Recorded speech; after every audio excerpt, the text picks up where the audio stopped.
Shalom, shalom, man. It's your brother again. Like I told y'all, man, we was gonna be back. Hey, man, it's late, but better late than never, right? Again, man, I want to say sorry and our apologies, man. There's really no excuse for it. We try to get to you guys twice a week, and we've been lacking, man. You know what I'm saying? And we've been cutting it close like this week, where we wait to the last minute to get them in, but nonetheless, man, they have to be gotten in, right? Because one, um, you know, not making any excuses. And with that, what I mean by that is saying, like, man, we got 7 days in a week and we can't get on here twice for you guys. It's a problem. And so, we do want to express our apologies for that, especially if it's something that we've came out our mouth and said this is what we're going to try to do. That's what we're going to try to do, right? First and foremost, we give all honor and glory to the Most High God of Abraham, Isaac, and Jacob. We do so by way of His only begotten Son, who is an instrument of salvation for the nation of Israel, right? And Yeah, man. This video is gonna be a short video, right? Don't have really too much prepared as far as lesson wise, but I did want to just recap a little bit of our um, camp night tonight. Nothing too major happened, right? But you get a little bit of everything when you go out there. You know what I'm saying? And I don't know, man. I might end up doing these a little bit more, right? This one's probably not going to be as in depth. This is kind of like an impromptu video, if I'm being honest with you, right? But we had some decent conversations today. One of which, our people, man, we're starting to wake up every day, and a lot of people, man. One objection to us reaching out to folks when we're on the street, that we're starting to get a lot now that we haven't got in the past, which is kind of weird. You know what I'm saying? Because I guess it's a good thing. But one objection is, people are starting to think that we're just, kind of like average colloquial Christians, and we'll reach out to them, and they'll be some of them be will be kind of taken off or turned off because they think that we don't have the lost books, right? So a lot of them would be like, you guys don't. I'm not really rocking with that Bible y'all got because they ain't got all the books, and then we show them that they got all the books, and they're like, oh, okay, okay. But that's one objection that we're starting to see a lot now. If you guys go on the street and you watching this, let us know if you're going getting some of the same objections too now. But a couple things and reasons why I bring that up is because that just lets us know that our people are getting more inquisitive. They're being more sure of themselves nowadays as far as their reading goes. They're looking into things, and that's one thing that we didn't see. Coming into this thing, we didn't really see that objection much, right? It was more so like uh, not so that they kind of lump us in with Christianity, colloquial Christianity. Back in the day, they used to kind of lump us in with like Muslims and five percenters and stuff like that, right? So they would assume that we had the Quran, but that's a common objection that we're getting into nowadays. One brother brought that up, right? After that, we ran into two sisters that we called out to, that ended up, being, I guess, a fruitful conversation. A little bit, it was kind of one of those. At the end of the day, it was a agree to disagree type of thing, whether you believe that people can do that or not, right? But we were trying to tell the sister, because a lot of times what happens is we run into people that feel that they are spiritual, right? And when they feel that they're spiritual, they think that it can't associate with the Bible because the Bible is not a spiritual book, right? Of course, we believe that the Bible is a spiritual book, but for the sister, man, she would go into things and certain topics that she thought that the Bible didn't agree with, and we're telling her, no, sister, you know what I'm saying? Like the Bible still agrees with what you're saying. We'll be like, what's some of your objections? One of her objections was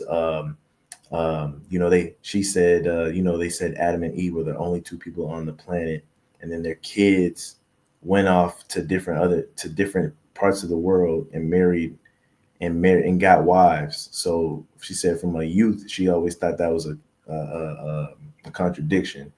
And we were trying to tell her that one, Adam and Eve were not the first two people on the earth. They could have been amongst the first few people on the earth, right? But it doesn't necessarily say that they're the first two people born, because if you read the order of Genesis, people, the man and women, plural, were created, I think, 1 or 2 days before Adam and Eve were even mentioned. Some other objections that she had was, of course, the virgin birth, right? The immaculate conception, or the immaculate deception. Um, she has some other ones, man. And what happens is you start showing people how their train of thought aligns with the Bible, and they don't want to hear that, because they have already wrote the Bible off, right, for being a fairy tale book of philosophy, right. And so one thing I told her was, at the end of the day, if you ever find yourself in a place where you don't feel as confident or as spiritual as you do right now, because the Spirit is leading her to do some things that even align with the Bible, right? But I told her, man, if you ever find yourself where you feel spiritually lost, you don't feel this confident in your spirituality, pick up the book, because she said she's read the book before, but it was when she was adolescent. Pick it up when in your adulthood and read it with adult eyes, right? Because you might find that it is what you've been missing, right? The sister was into things like crystals and stuff like that, and well, Brother Azrael on the screen, brought up the objection. What happens if you get locked up one day and you can't take your crystal in there with you? You know what I'm saying? So, this Bible, one thing about this Bible, man, they make sure it's everywhere. Whether you go to a hotel, whether you Not even that. I was really bringing that up because she said she was spiritual. So, like, the one thing about the Bible is it teaches you how to be spiritual to where you don't need things like crystals, right? Somebody yeah, can crush that crystal and you won't, be lost for words, right? You won't be lost, right? She was saying, well, we'll cross that bridge when it gets there.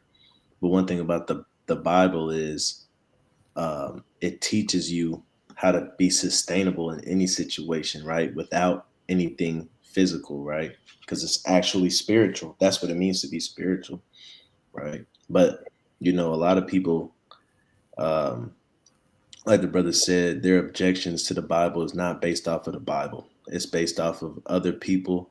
It's based off of religion, and it's based off of what they heard. So that's why a lot of times, man, you have to read, and a lot of people will not. Majority of people will not agree with the Bible, right? When they read it, well, they will not agree with the Bible if they don't read it, right? The people that where you bring the truth to them, 9 times out of 10, they're not reading it, right? They've been taught it or they've heard something about it, but the people that understand and know the truth are the people that are actually reading. That's why the book of Revelation says, blessed is he that readeth, because not everybody's going to read. right, man. Matter of fact, I'm gonna pull up one of her objections, right? Uh, I'm gonna pull up one of her objections. I think it's in.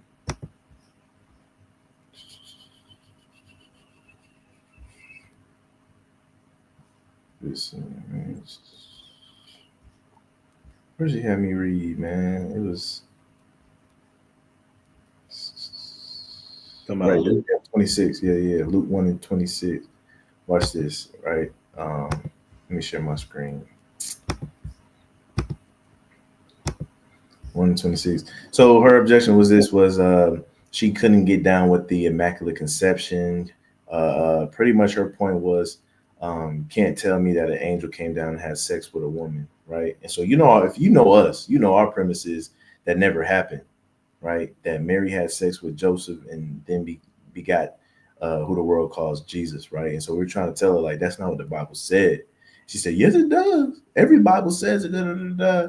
And so she got on Google and she was like, see, it says it in the book of Luke. Go to book of Luke, read chapter 1 verse and start at verse 26. So we read it, and after I read it to her, I asked her, I said, um, now what about that said that Gabriel had sex with Mary, right? Because you got to understand that a lot of the teachings and philosophies that people don't agree with aren't in the Bible, but they're the way that they've been taught and been you've been brainwashed to think that it actually says it in the Bible. That's why we're advocates for people to read the Bible over again for themselves, right? Because you can decipher what's actually in there and what's not, right? But Luke 1 and 26 it says, and in the 6th month the angel Gabriel was sent from God unto a city of Galilee named Nazareth, right? To a virgin espoused to a man whose name was Joseph of the house of David, and the virgin's name was Mary. Right here, we pointed out to her, right, that the word virgin does not mean the way we perceive virgin to mean today. Virgin in the Bible is just talking about a woman of a marriageable age, right? That's why you're not going to see the phrase young women in the Bible. You're going to see the word virgins, right? And that's true and true throughout the Bible. Um, Also, I want to point out too that the Most High is not going to go against His word or His laws and His commandments, right? So if she's already espoused to Joseph, He's not going to send an angel, right, to commit adultery with Mary. That's just not how it's going to go, right? Keep reading. It says, and the angel came in unto her and said, this is where the hangup is, because people see this phrase that says, came in unto her, and they think that this phrase means sex, and that rings true throughout the Bible. So one thing people got to understand is, yes, it can mean sex, but you also have to understand context, right? In this context, it did not mean sex. How do we know that? It says, and the angel came in unto her and said, right? The angel came to her and said something, bro. She probably was within a bit, not a building or a construct, right? Came in under her and is speaking with her and says, hail, thou art highly favored. The Lord is with thee. Blessed art thou among women, right? And when she saw him, she was troubled at his saying. So what happened is not that he came in unto her, like had sex with her, but he came in where she was at and actually startled her, because she said when she saw him, she was troubled at his saying, and casting her mind what manner of salutation this should be. And the angel said unto her, fear not, Mary, for thou hast found favor with God. And behold, thou shalt conceive in thy womb and bring forth a son, and shall call his name Jesus, right? Letting it, and so, I just told her, man, and this is what I tell a lot of people. The things that you think are in there, read that passage and ask yourself, if you have never had any type of influence, whether that be from Christians, Jehovah Witnesses, Muslims, whatever, and you're just reading this random book, would you take away that the angel had sex with her, or would you just take away that he just brought her a message, right? And that's what we got to do, is reread the Bible for ourselves without any outside influence, right?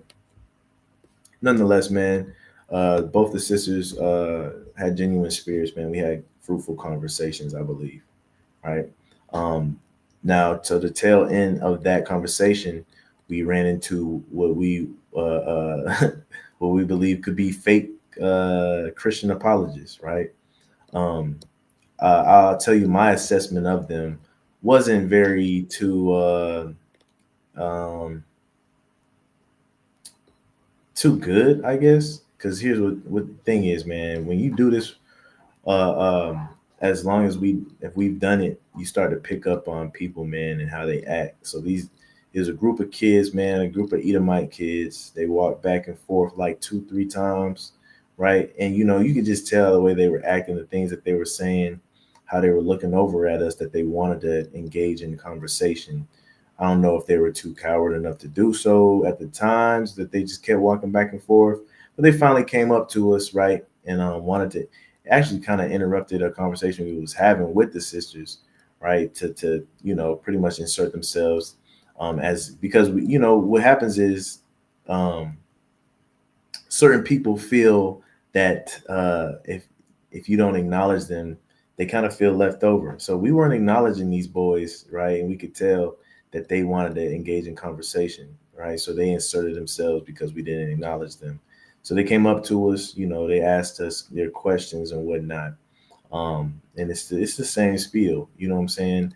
I honestly, we kept talking to the women, because they seemed a little bit more genuine, but they did start having questions on the side, right? And so, me personally, when that happens, I don't feel like it's a genuine gesture, right? I feel like you came up here for a mission, on a mission. And I feel like you're up here using deception to kickstart conversation. If you know us, we're very genuine people, man, and we don't really play the mind games like that.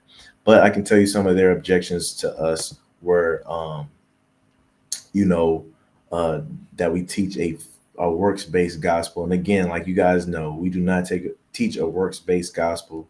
We teach a faith and works based gospel, right? Meaning that you need both, right? And so I'm not going to go into any of the scriptures that they pulled up, but I will go into kind of the scriptures that are our bread and butter for this stuff, at least for me, anyways. So I'm gonna go to Revelation real quick. Matter of fact, I'm gonna go to James first, right? I should just take y'all through the whole spiel, right? So I'm gonna watch this, and it's not gonna take long at all, right? I go to three places just to paint a picture for you to let you know that you need faith and works. You need to keep the faith of Jesus, who the world calls Jesus Christ, and the commandments of God, right? Let's go to Ephesians real quick, right?